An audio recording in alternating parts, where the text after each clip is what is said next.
Hi, I'm Braun. And I'm Nico, and welcome back to Sleepy Hollow. Alright, so last week we tried to film this episode and we ran into a couple bumps along the way. We gave it a valid effort. Yeah, we tried for about an hour and a half and we just straight up failed. It was a long hour and a half. Yeah, Nico's daughter was watching us from behind the camera. She's almost a year old and she was not very happy that we weren't paying direct attention to her. No, she's got this thing where it's got to be attention on her or else she throws a fit and it's terrible. So I've mashed all of our clips together. We made it to, I think, take 8 and they got progressively shorter and worse. So stay tuned to the end of the video where I'll play that clip for you. I think it's pretty funny to watch. It is quite hilarious. Alright, so this week I have an article in the spirit of Halloween. So, what a great holiday. Yeah, I know, I love it. So in Burlington, Vermont, we've actually had some people vandalize the Ronald McDonald statue outside of the Ronald McDonald House. What did he do to them? I don't know. It was a creepy looking statue before, but this happened on 3 separate nights. It wasn't just spray paint. The vandals irreparably damaged the smiling Ronald McDonald statue that sat outside the Ronald McDonald House in Vermont. So, I don't understand. I mean, he's the nicest guy. I'll show you a picture later. This is not your nice clown. This is, like, they painted him in the 80s and left him. Is he like killer clown, freaky looking? Yeah, it's pretty scary. Yeah. So, that's understandable. The person in charge of being interviewed in this article said that the vandals first burned Ronald's face, then took off his head, and next cut off his feet with the saw. All of these over 3 separate nights. Wow. The head was discovered dumped near the city's waterfront. Seems like a little bit much for just a clown statue. I feel like these are killers, like in the making. It's like they're they're practicing. This is like pre-kill. I'm working up to my next victim. Yeah, so let it be said now that we predicted the serial killer in Burlington, Vermont because of this. So it said that after kids saw it, because they didn't take the statue down, obviously, 3 nights in 1 month, and it was left there with a burned face, decapitated, and no feet. They said the kids that were going in were traumatized, and they noted that the volunteers had to remove the remains and put them into storage. They had volunteers remove the remains? Yeah. Not employees? I guess not. Can you take a guess at what this guy is going to cost to replace? Ronald McDonald on a bench. And he was built in the 80s? I think it was. Okay, I'm going to go with maybe $5,000? $7,500 for a new fiberglass statue, and they're waiting for the insurance claim. Wow. Who has clown insurance is my question. What do you insure that as? McDonald's has clown insurance. I guess so. I mean, they must, Ronald McDonald's a big part, so if they got to take care of him and give him insurance. Alright, if not, that's good enough for me. If not, they're just SOL. Yeah, they are. They don't have a clown outside. Jeez Louise, that's terrible. Alright. $7,500 for a clown. Alright, for my article of the week, I have interesting things that Americans do that other countries do not understand. You've told me a couple of these at work that we've made fun of for the past week, I think. Probably about a week. The first one I like the best because it is a misinterpretation of football. Because to us Americans, it is football is where you carry the football in your arm. Yeah, correct? It's the oval shaped one. Europeans, football is soccer. Makes sense. Because you don't like kick it, the but ball it makes sense. with your foot.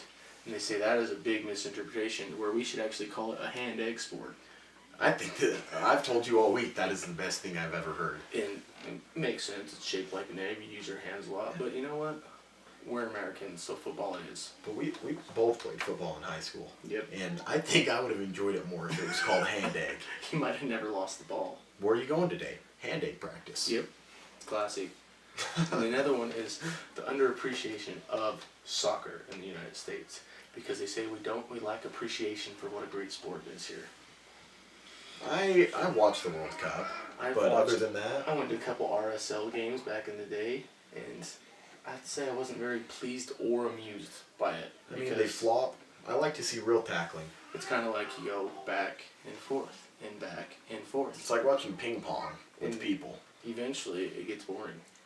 Yeah. And I mean, nothing against people who love soccer. I mean, you love soccer, we love football. Yeah. It happens. It happens. You all have your preference. My preference, football, not soccer. Another thing they say is we have our own measuring system, and everyone else in the world uses a metric system but America. Because we had to be different for some reason. Yeah. I don't understand that. Yeah. I mean, It is math what it at is. work is pretty hard. We wanted to be different, so we said, you know what, we're going to have our own math. Screw your math. Which makes increasingly difficult because we measure in Fahrenheit as well instead of Celsius. I like that though. I like the Fahrenheit scale. I mean, the Celsius one confuses It me. seems quite easy to do Fahrenheit compared to Celsius. Celsius is like, can't wrap my brain around it. I don't understand it. I understand the metric system. Everything's divisible by 10. Anyone can do that math. Who can't do that math? I have a couple ideas, but most people can do that math. It also says disguising a watered down coffee by giving it a fancy name, calling it Americano coffee. See, we don't drink too much coffee, so I don't know too much about that. Maybe you guys do. As well as over-sweetening our drinks too much. Yeah, I get that. I had a frazzle on the way here, and it was straight sugar. There's It's, all, nothing, it's cold, straight but sugar. at the same time, what was wrong with it? Nothing. Nothing. I enjoyed It it. tasted delicious, right? Because I guarantee it wouldn't have tasted as good as Splenda. No. No, It's exactly. Splenda, it's not real. It's that Splenda is fake. Another thing, this will be my last one, is overindulging and spoiling their pets like humans. I see that.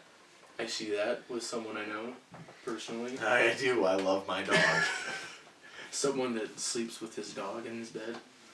Hey, you know what? I love my dog. It's that If simple. you want to cuddle with your dog every night, hey, that's on you, man. It happens. But I do get why people see this as like But odd. some people, dogs don't even go in the house. They're not allowed. Oh, I mean, have you seen those pictures of the dogs at like Buckingham Palace? Yeah. They stand up straight like the soldiers. Yep. It's like you don't move. They didn't even blink an eye. No. Unless they're told to. That scares the crap out of me. Yeah. I think they could kill on command. They probably could. You could also probably bark your head off. No, yeah, I would run and cry. Run for the life of you. I'm not sure what scares me more, those dogs or the decapitated Ronald McDonald. Both of them are. They're Oh my gosh. they're pretty messed up, I'd say. All right, so have you got our video of the week this week? I have the phenomenal video of the week here. I think you're going to quite enjoy this if you I just hope take a so. look. This is what happens when your wife catches you dancing. All right. Let's go full screen. I want to see some of this. I'm excited for this.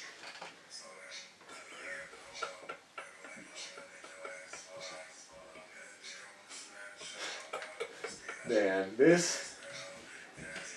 You have to watch this video because he has no idea that his wife is there. I think if you're doing this kind of thing, you need to shut the door or face the door. The funniest part of it is this guy's huge. Like, he's the guy that when you go in the gas station, you're like, no eye contact, eyes down. He looks like Oh a guy my that gosh. scares you just because Yeah. he looks big and mean. He's over there twerking. I In don't. the mirror, in his underwear, by himself. I mean, do you, bro? But Yeah, holy crap, it's terrible. it's very scary. All right, so I want to pose to you guys the question of the week. Make sure that with your answer you send it to us at HoloTeam on Twitter. So the question is, in a world where people can buy and sell skills, you work at a skill pawn shop, and someone is trying to pawn a skill that you can't value or appraise. What would the skill be? That's an important question to ask. That is. I don't have very many skills, so I couldn't pawn any off. I could pawn off. Not too much. But we want to hear what you guys would pawn off or what you would take and what the price would be if you took it. So that's all we have for this week. Make sure to get at us on Twitter at HoloTeam. Also, you can email us at teamsleepyhollow@yahoo.com. Don't forget to check out my personal channel. I'll put the links in the description. And we hope to see you guys next week. Cut! Sleepy Hollow, Episode 2, Take 3. Oh, here we go. Here it comes. At Sleepy Hollow, Episode 2, Take 3. Pause. Take 5. Starting over. Yeah.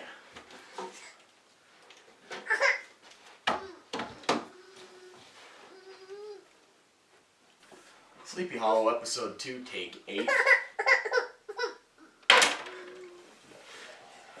We are Sleepy Hollow episode 2, take 9. Give her a second.